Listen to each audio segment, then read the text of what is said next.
I have a bunch of panelists today. So we have Nick Spencer representing Berkeley Group.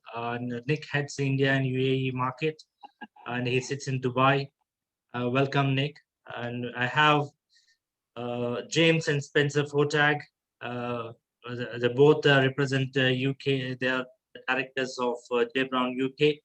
And I have David Vons, who is a mortgage expert, and he's from Touchstone UK. So we have other panelists in the tax and transaction specialist Subhashish and Mr.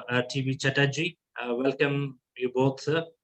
And I have Roshan De Silva, who is another expert we have in mortgages, helping Indians investing into international market.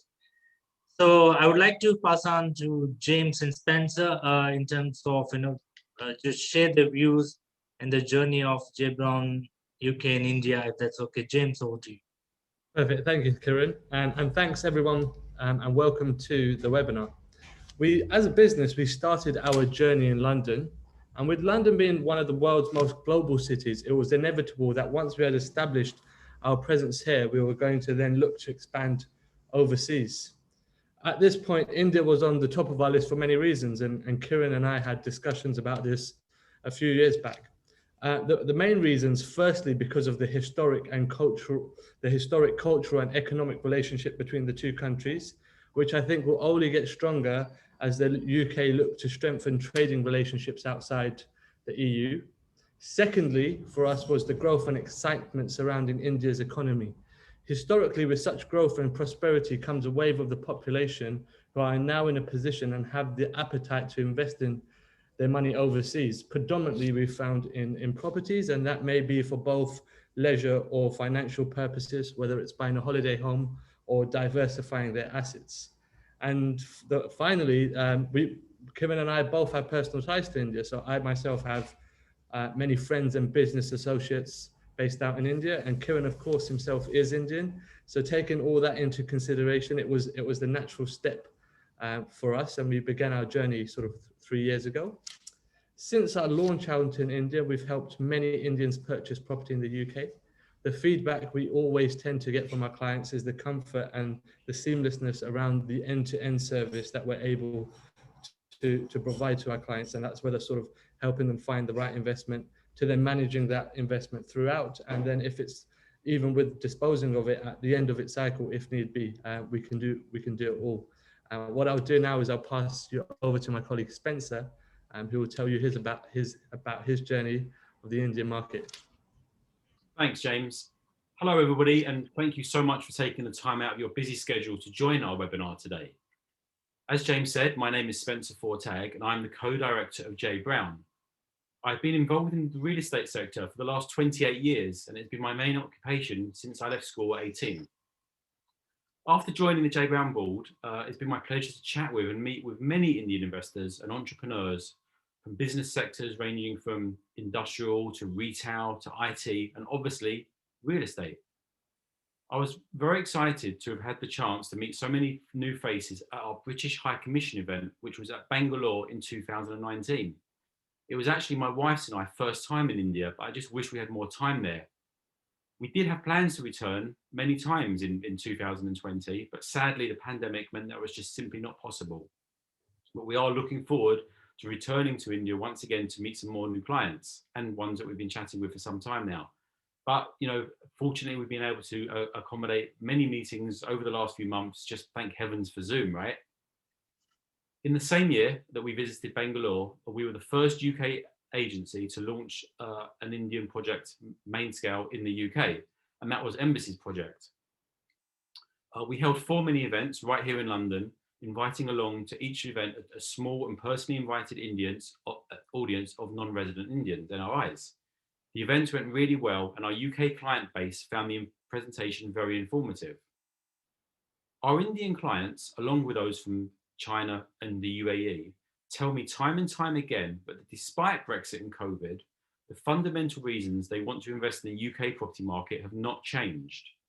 The top 4 reasons people say they invest here in the UK are for education, because the UK has 4 of the top 10 world universities. We have an excellent cultural reputation. We have safe and secure land titles, which means nobody is ever going to come along and dispute that they own the land or property that you've just purchased. And we have a fair and democratic society. Owning property in the UK is a dream for many people. It can be a hard process and it is easy to make a bad decision. However, we hope that with the expertise we have here at JBrown, along with our hand-picked team of professional advisors, some of whom are on the board today, we can make it a smooth and pleasant experience. In short, we have every base of the customer journey covered. I will be available at the end of the webinar for any questions you may have around UK property investing, especially concerning rental yields and the rental process. Thank you so much for listening. I really appreciate it. I hope your families are safe and well in these trying times. Kieran, I'd like to hand back to you.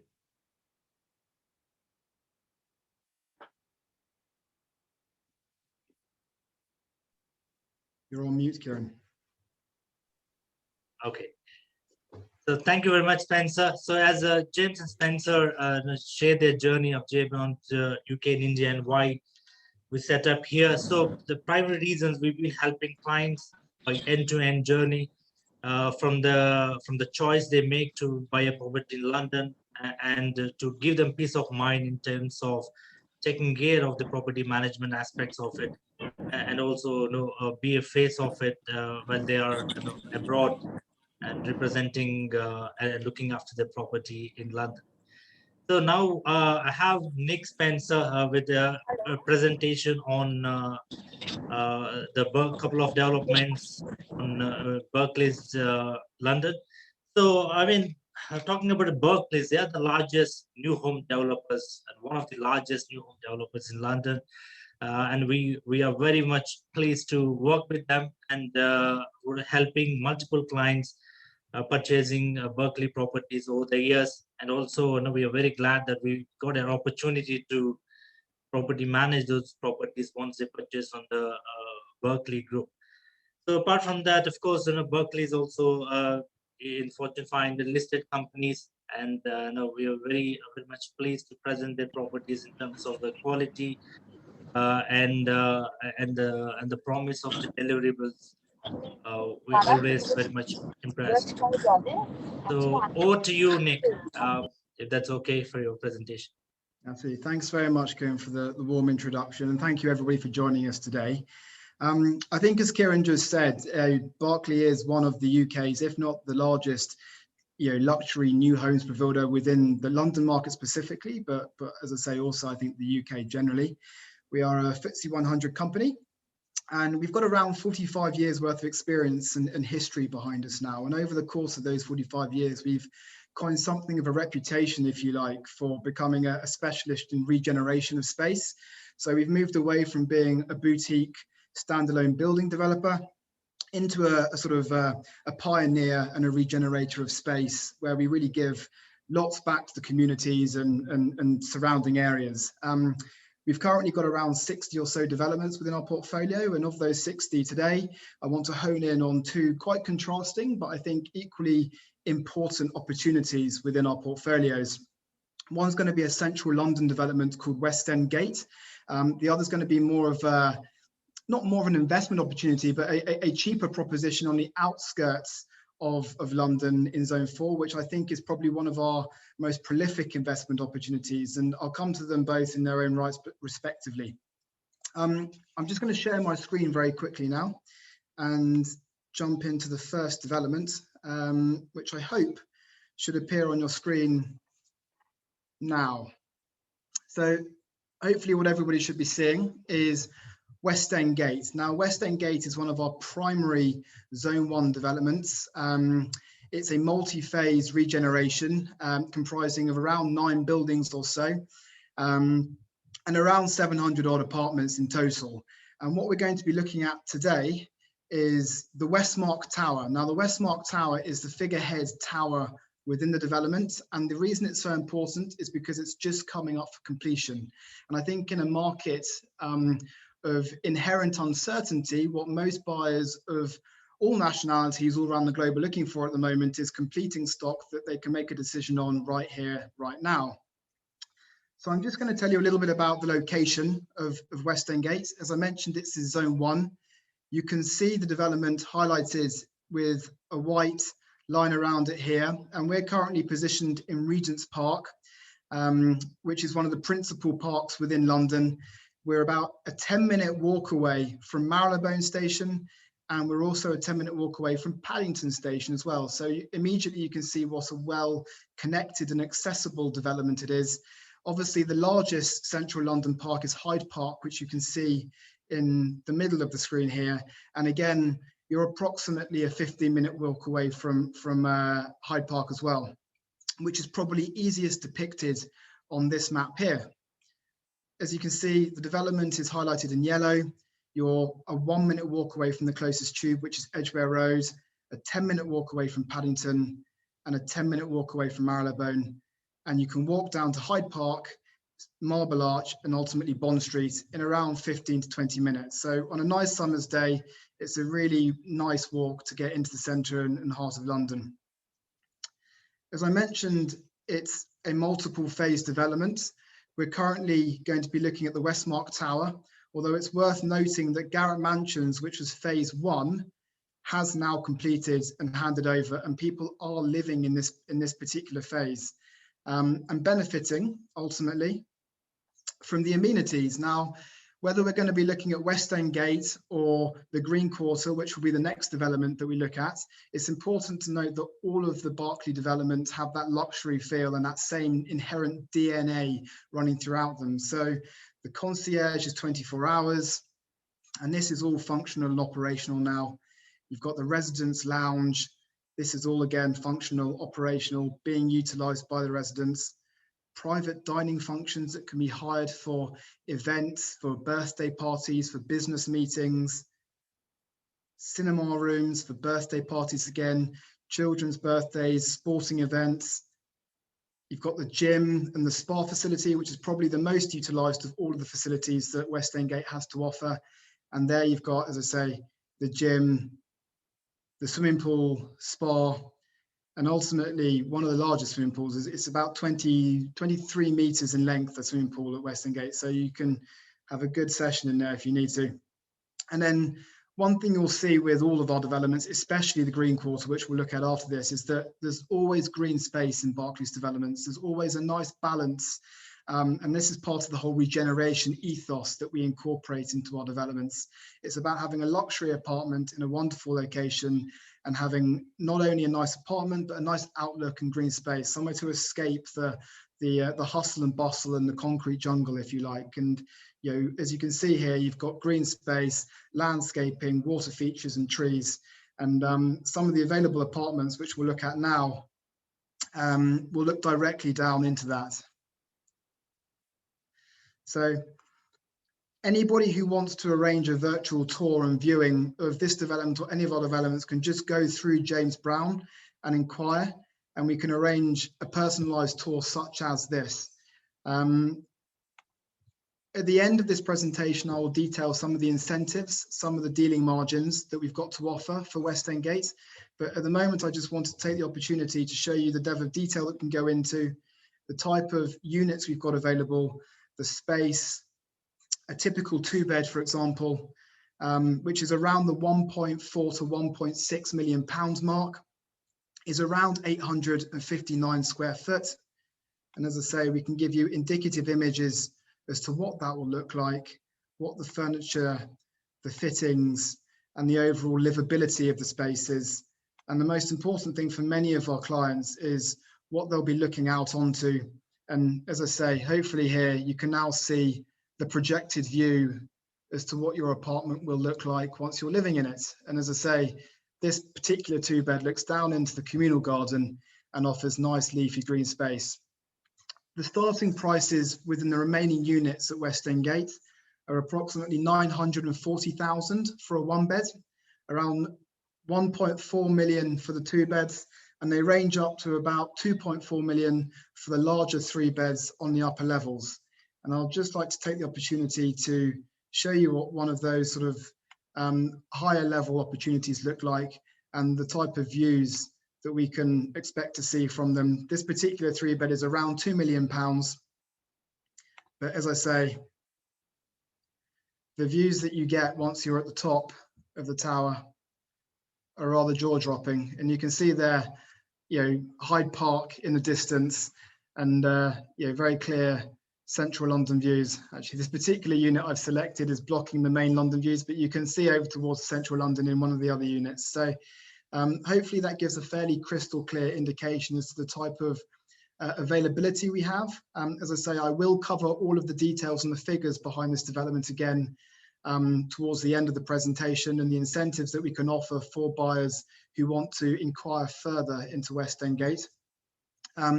Any questions you have, we'll be taking question and answers at the end as well. So just please save them, and I'll do my best to answer any questions you have at the end. For now, I'm going to nip into my other development, which is the Green Quarter. Now, the Green Quarter, hopefully this is now showing on your screen. Is that good? Someone nod. Hopefully you can see the Green Quarter now. So the Green Quarter is a very different proposition in general. As I mentioned earlier, we focus now on regeneration as an entity, as a developer. It's what we focus on. It's our ethos. So with the Green Quarter, we've got one of our largest developments. It's a 3,000 plus unit development. It's in its infancy. We're just doing the first phase now. So from an investment perspective, now is the opportunity to maximize your returns and where you're going to benefit from most of the capital uplift. As you can see here, there's a huge amount of green space. This is actually a 13-acre site. 50% of it is going to be taken up with green space. So you're going to have a really nice balance of new regenerative architecture and meandering waterways, open parklands. And again, you can see here on the map where we're situated. Now, this, as I say, is Zone 4, London. You're approximately 14 minutes away from Paddington. So you get straight into the center of Zone 1 very quickly on the Crossrail train link. Now, this is absolutely vital from an investment perspective because it's an arterial transport link which will get you into the center of town very quickly. Just as a side note, we have on the east side of London a development called Royal Arsenal Riverside. Now, that's also a regenerative development which is now coming to the end of its phases. But we've seen prices escalate by nearly 200% in Royal Arsenal, and we've more or less copied the blueprint at Southall of Royal Arsenal. So we're looking at, I can't guarantee 200% uplift in value, but again, a very similar rate of appreciation and lots to look forward to from an investment perspective. As I say, the Crossrail site is literally just it's an 8-minute walk away from the development. And for those who are coming into London from outside the country, you're also just, I believe, an 8-minute an 8-minute train journey away from the likes of Heathrow Airport. So not only quick to get into London, but quick to get out of London as well. So extremely well located. As I mentioned, and as you can see, the Green Quarter is a multi-phase development. Now, like Central London West Endgate, you're going to benefit from the likes of gym facilities, concierge, spa amenities, but also when you're regenerating such a big area like this, you're going to benefit from the likes of public amenities, schools, health facilities, and sort of sporting facilities as well. So there's a lot of life to be breathed into the area that will help support the local community.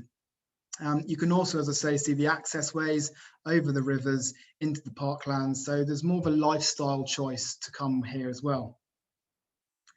Just going to take you through the gallery very quickly to give an indication as to the architecture, what that looks like. As I say, we've got phase 1, we've got 2 buildings handing over at the moment. I'll come to those in just a moment. I just wanted to take you through a little bit more of the indicative views of the apartments. Here you see all the sort of, as you say, whilst we're out of London, you get that central London feel and nice chic modern living, different specifications to choose from. And as I say, from a lifestyle perspective, lots of green space, lots of waterways. The community feel is very strong here, outdoor cinemas in the likes. So as I say, a different proposition to central London, but you can still very much benefit from that central London lifestyle, which is excellent to enjoy. Just going to jump into the existing phase.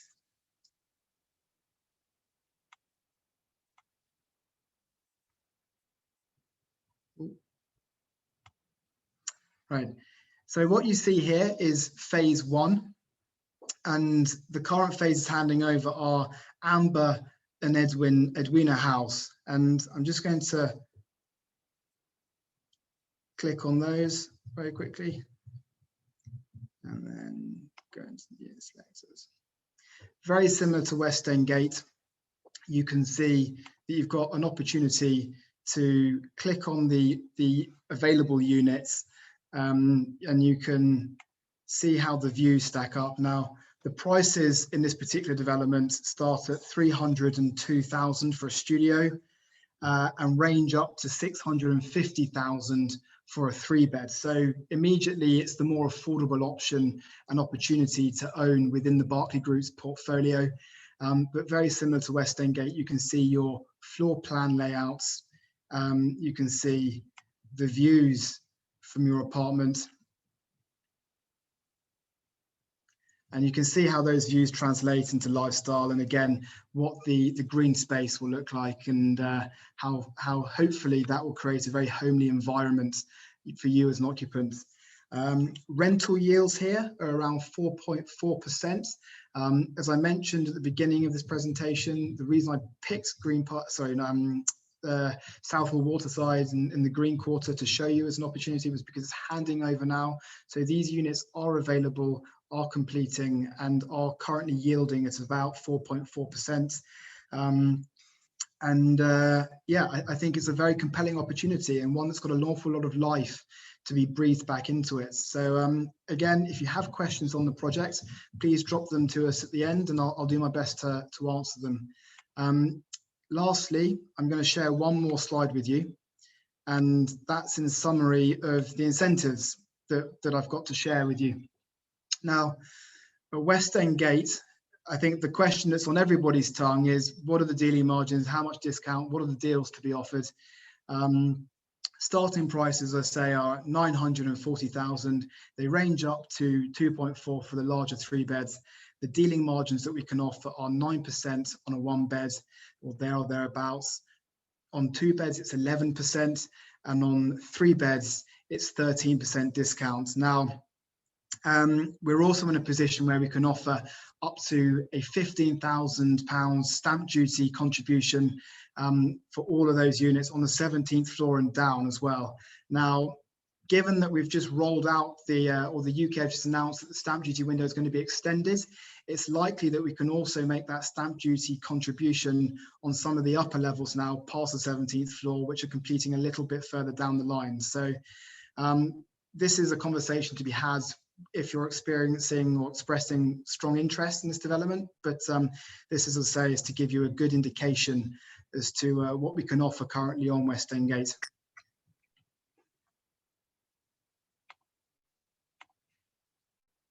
Oh. Right. There's the Green Quarter.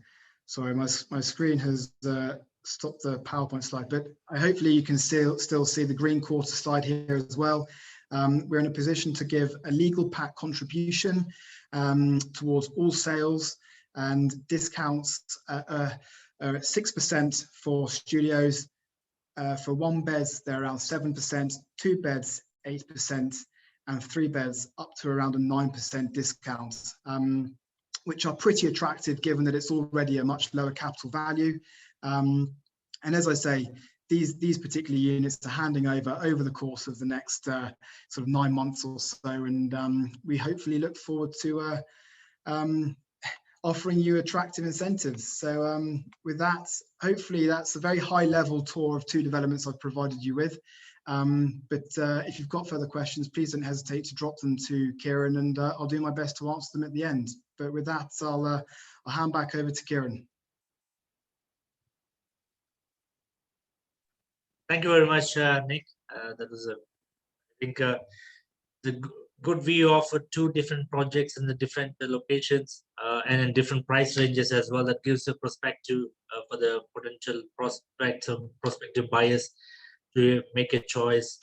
So, I mean, is there anything you can mention about Woolwich Arsenal? Because there was a particular request about Woolwich Arsenal, or shall we leave it till the Q&A?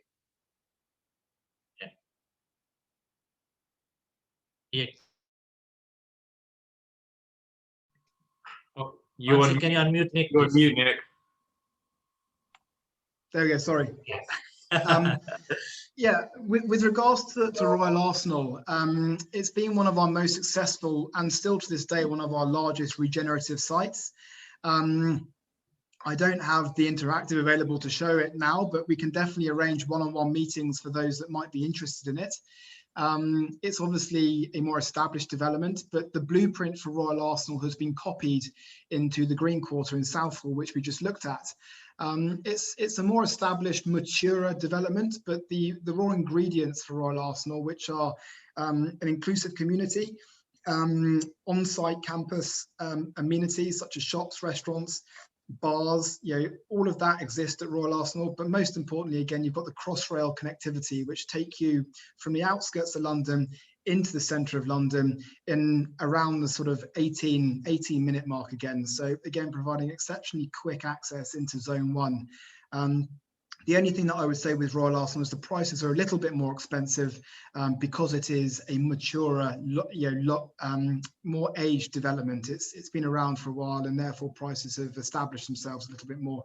But again, we've got completed stock at Royal Arsenal. We've got stock completing in a year's time, and we've also got stock completing in 2 years' time. So for those that want a long lead time and time to remit their money, I know that the LRS limits can often be both a blessing and the curse for the Indian market, but we'll do our best to find a unit within any of our developments that will ultimately satisfy the client's liquidity levels.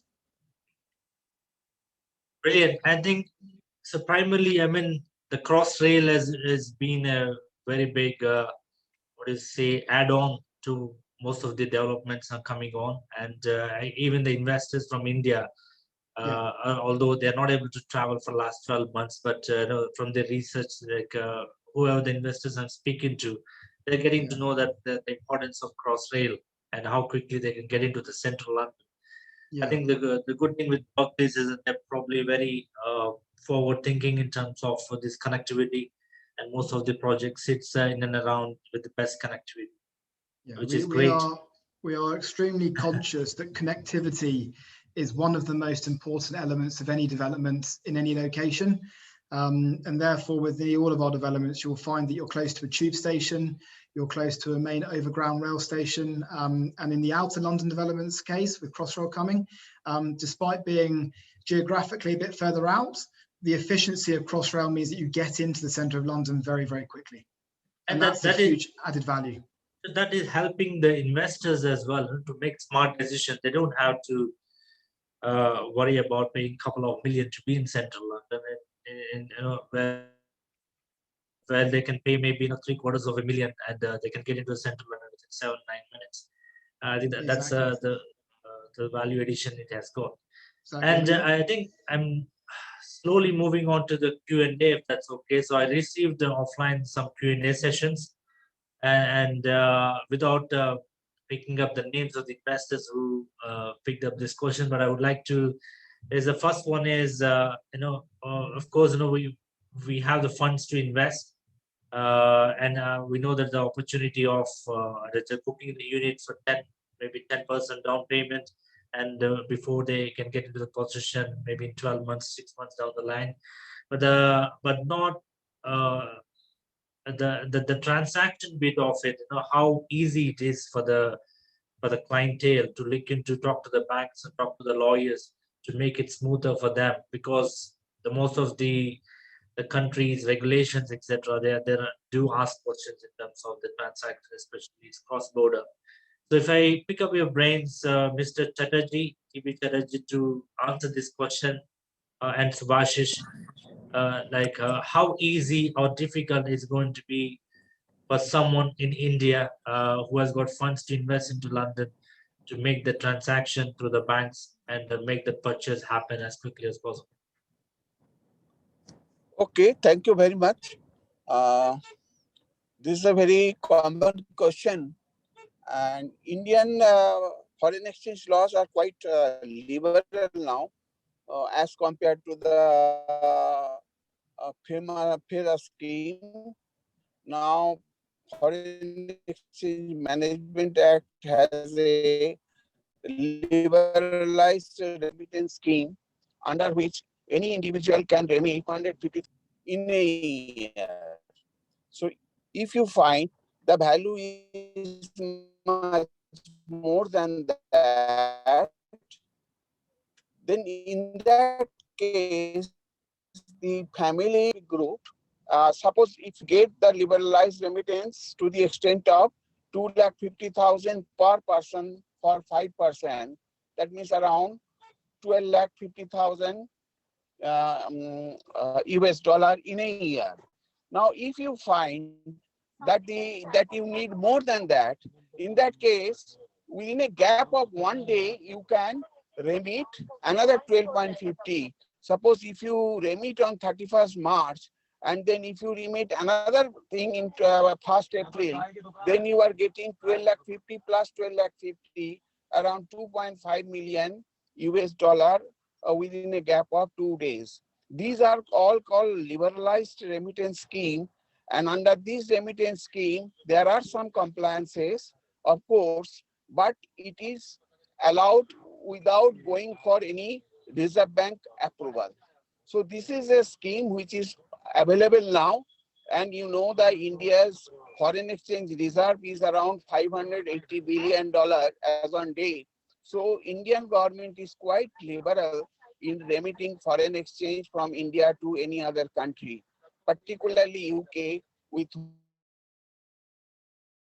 whom avoidance agreement. Fantastic. Fantastic. Thank you very much. I know we couldn't hear the first bit, but it's in essence of what Mr. Chatterjee, what he's referring to is the LRS scheme, where liberalized remittance scheme, where the individual from Indian origin can transfer $250,000 for a tax year. So if your family of 4 or 5, up to 5 members, you'll be able to transfer that $250,000 into 5 times per tax year. So in essence of it, if you want to buy something, maybe in 1-2 million, and if you're worried about doesn't fall under LRS, he is giving a smart advice that why don't you just transfer something in March, and then in April, which falls into the next tax year, you'll be able to invest and just square it up. So yeah, thank you, Mr. Chatterjee. That's a great advice. And anything in more detail, you can just drop me an email or WhatsApp and call me. If there is any question on taxation, then also we can advise properly, so that any individual having a property in UK and have some income there out of rental or anything like that, that will also go through a double tax avoidance agreement, under which the tax which is paid in UK on the UK income, that will get credit in Indian income, because in India he will be considered as a resident, and residents taxation is based on worldwide income. So income will be considered, but the tax which is paid in UK will get the credit in India. Okay, so that looks like some complex taxation further. But if anyone wants a specific advice, we are here to help. Please drop an email or message me, call me. I will just put in touch, organize a call or a video meeting with Mr. Chatterjee or Subhashish, if that's okay. And then the next common question I get, and also I received the last few days was, so of course, you might be having the funds to transfer, but how about leveraging the lower interest mortgage from for the Indian investors investing into the UK, and if their eligibility criteria, etc., for the mortgage, and how much they can leverage. And if I can pull Mr. Roshan De Silva, is there anything you can probably advise on mortgages, or how easy or tough it's going to be for Indians to get a mortgage to invest into the UK? Sure, Kiran. Thank you, and thank you for providing this platform. At the Holiday Home Times, we've done multiple mortgages, and so I thought I'll use this time to guide people on how they need to look at a mortgage. So, effectively, when you're applying for a mortgage, you must remember that the bank is essentially going to see what kind of an income stream you have and how you're going to service the mortgage.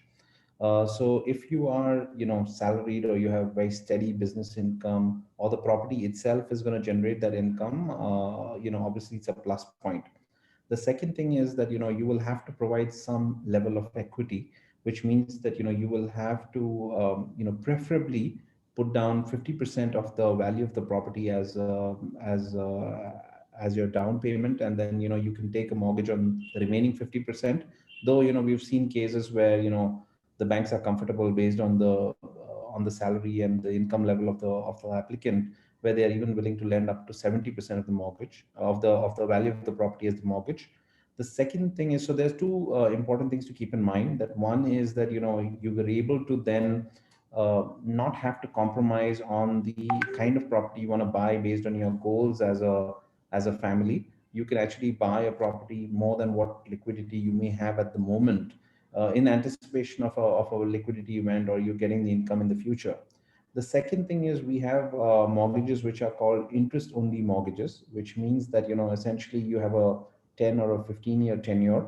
You only service the interest on the principal amount every year. So what that means is that, let's say if you've borrowed, the property costs £1 million, and you've borrowed £500,000 at 3%, you only pay 3% on the 500,000 for the first 10 years, let's say.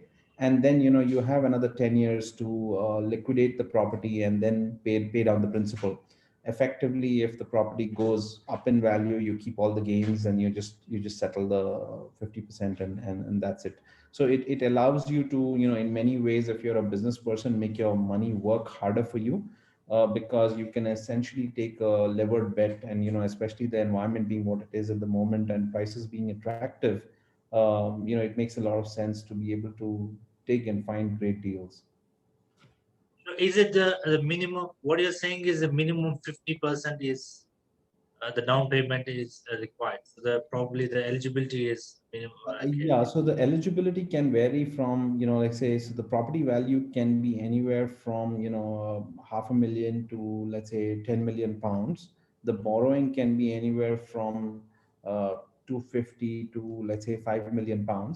The down payment is dependent on his source of income and his kind of income track record. So for instance, if we've seen cases where he's like, let's say, an Indian expatriate, which means he's an Indian national employed by a large company in Dubai, for instance, and a very steady salary, etc. So you will get 70% financing. Okay, brilliant. So thanks very much, Roshan. So David, if I can take you, because you're sitting other side of the fence, you're sitting in the UK, because and helping foreigners to invest in properties. So how smooth is it? Is the Sorry, Kieran, I've lost you there.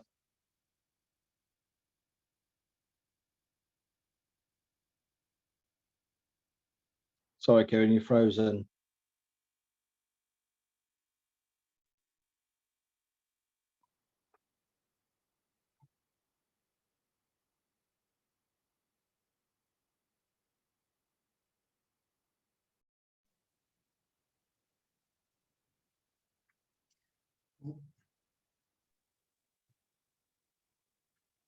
I think we've lost Kieran. Maybe I'll answer that, and we'll wait for Kieran to come back in case the question is different. As a company, we are very specialist type of company that look after and have done for over 10 years now, the specialist sector, such as foreign nationals and expatriates. The last few years, we have been dealing very heavily with the Chinese market, and Hong Kong, Singapore, except Dubai, purchasing UK, London investment property for a variety of reasons. Come back to the mortgage advisor earlier, yes, we can provide 50% mortgages all the way through to 70%. The higher leverage we can get also for foreign nationals on the basis that they may want to repatriate some more money in the following year or 2 years to reduce the debt further still over a short period of time, or leverage again against further property investment should they choose to do leveraging purchasing rather than just reducing the mortgage balance. So either or is possible. If we do go down to the 50% level, we can use private banking, offshore banking, which has the cheapest rates, but obviously at 50% deposits, you're putting a lot of liquidity into a property. At 70%, we can often pick up the 2-year deals to allow quick investment with less deposit money, and then allow capital appreciation and some more capital inflow over the next 2 years to reduce your leverage back down to 50% and switch you from a higher cost mortgage lender to a private bank type or offshore banking lender, who will then be able to use the new value and the new capital input to reduce your interest rate cost or your debt cost. That's available for both investment and for residential use and even holiday use, which a lot of the London market gets used for. And as I say, we've been working with the Chinese Hong Kong market for quite a few years, who have quite similar issues in the amount that they can remit to the UK from a governance point of view. So it's a very similar problem. We've been dealing with it for quite a few years. Is Great. Kieran back? Yeah, what is the time scales, David? Yeah, I am back. So what is the usual time scales of the process from the day they selected a unit? That would depend on what type of bank we use. If we do go private banking, that can be quite slow, and typically we'll be looking at 8-10 weeks for private banking sector. The more specialist lenders who can go higher leverage, we can be faster, but it would also depend on the client's paperwork and the process that they use from an accountancy and from a legal position. We'll be able to advise what legal people in London you can use to help speed things along, because it's better to use solicitors that are already used to dealing with these type of lenders and also used to dealing with the foreign national marketplace, especially when it comes to ID verification.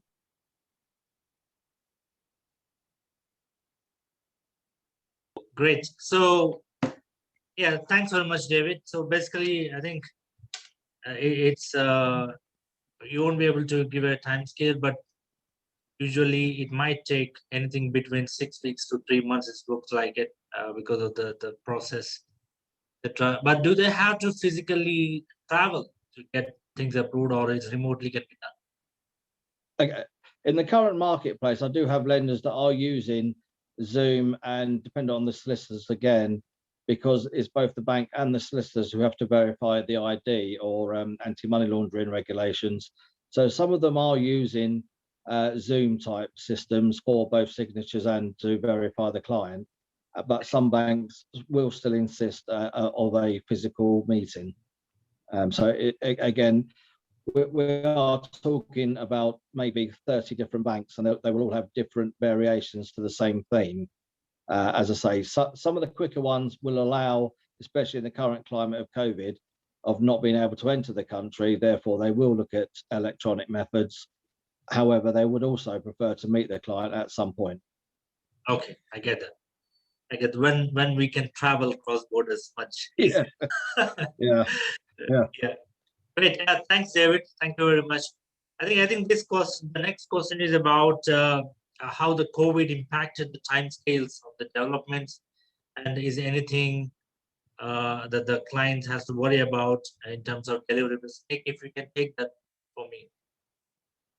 Yeah, I mean, I think the short answer is that, broadly speaking, across the UK sector as a whole, COVID has had a fairly profound knock-on impact and effect of the construction sector.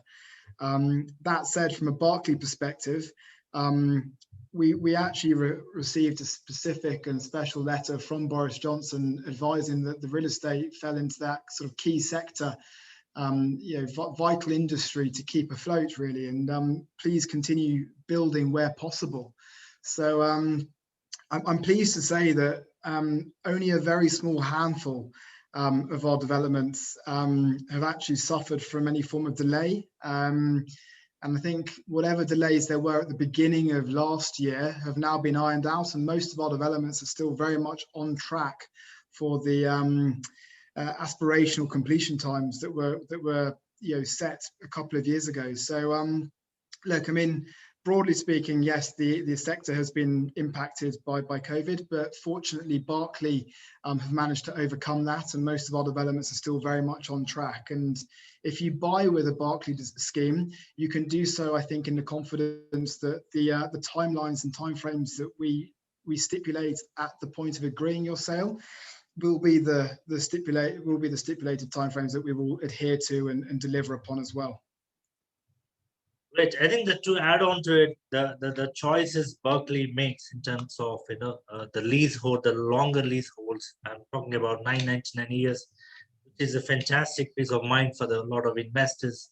Yes. And I think one of the quirks of the English property system, especially from an overseas perspective, is that people don't necessarily understand the concept of leasehold and freehold. So Berkeley have done their best to nullify that by creating what we call a virtual freehold, which is still a leasehold title, but it's 999 years. And I mean, as you say, that's essentially you owning the property forever. Certainly sort of 10 generations worth, isn't it? So yeah, I mean, we provide nearly all of our developments with virtual freehold and 999-year leases. Yes, thank you. And the next question I have is in terms of, okay, the investors made their mind, they love London, they want to invest, but as like, for example, if you see the COVID situation, they couldn't even travel to get there. So, but they want some peace of mind in terms of who can take care of the property. I think this question can be taken by James, if that's okay, from James JBrown. So is there any example you can give, James, like Indian investor investing into the UK, and with essentially JBrown UK has taken care of the property management and to give them the peace of mind to make it easy for their Yes, so for those that aren't aware, we also have a lettings and property management business under the JBrown brand in the UK, on which we manage over 100 properties. Most of them are predominantly for overseas investors. So at the point of completion, one of our members of the team will go and collect the keys, go and see your apartment, make sure we do a quick snag to ensure that it is in the condition that you expected to purchase it in. At that point, someone from our lettings team will give you an up-to-date valuation of what we believe the market rent would be at that point. We will then advertise it for you and find you the right tenant. For us, the right tenant is someone that's going to be the least amount of hassle and pay their rent on time. And it's very key to us that we do put the right person in there who treats your property as their own.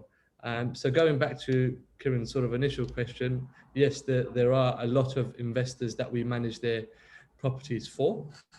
In terms of specifics, there's a few of the Berkeley developments, including one of the ones that Nick was mentioning, West Endgate, where we've just had an investor purchase one of the 2-bedroom units, which we've already started to advertise, and should have a tenant moving in within the next few weeks.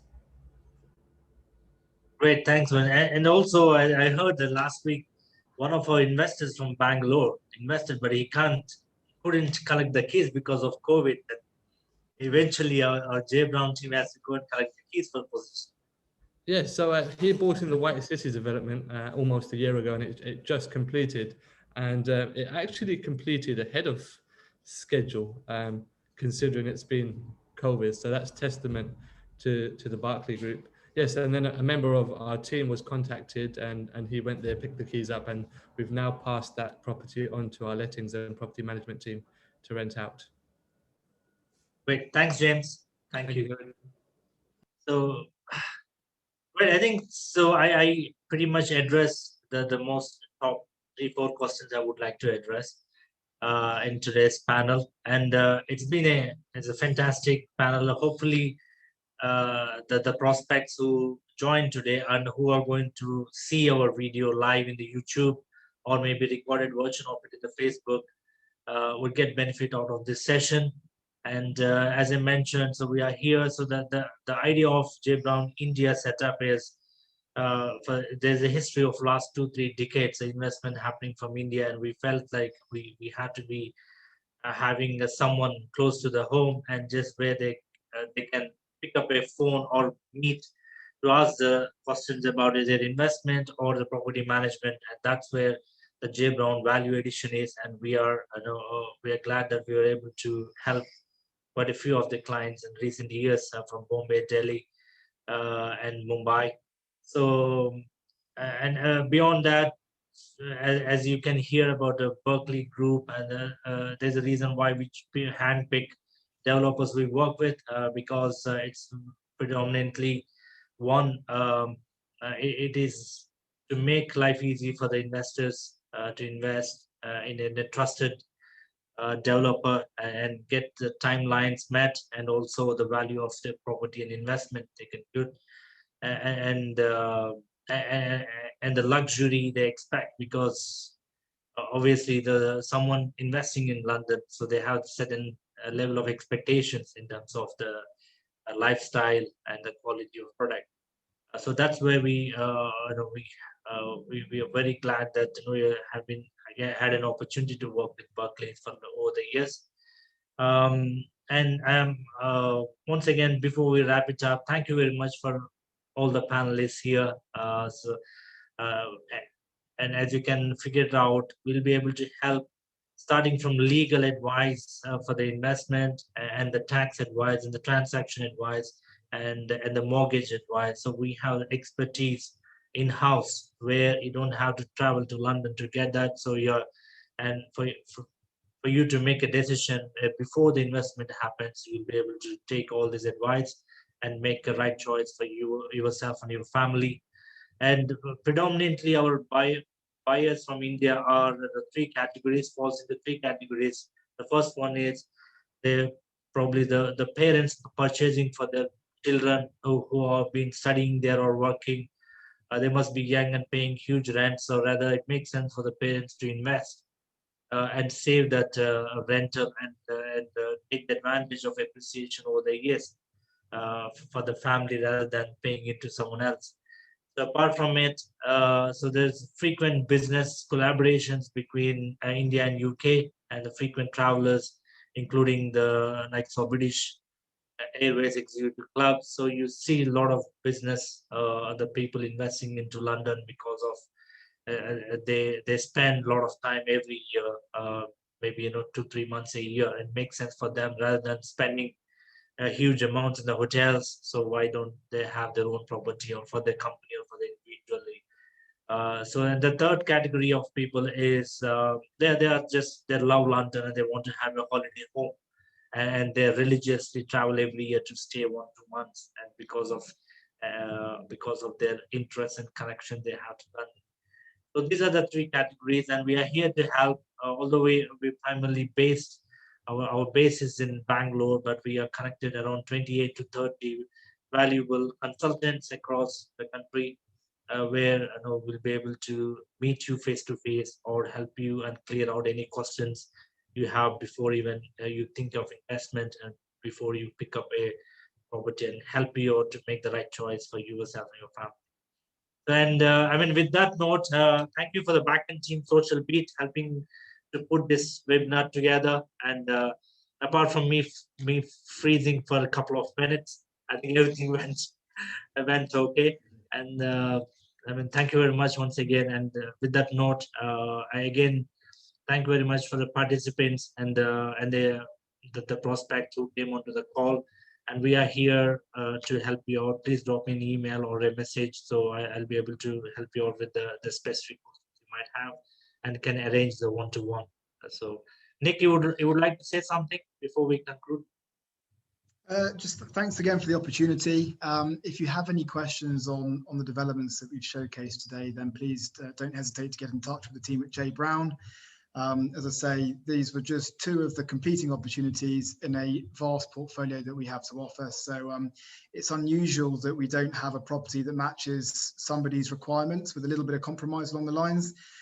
So yeah, do get in touch, and I look forward to hearing from you down the line, and hopefully we can assist you in your UK acquisition. So thank you again, everyone.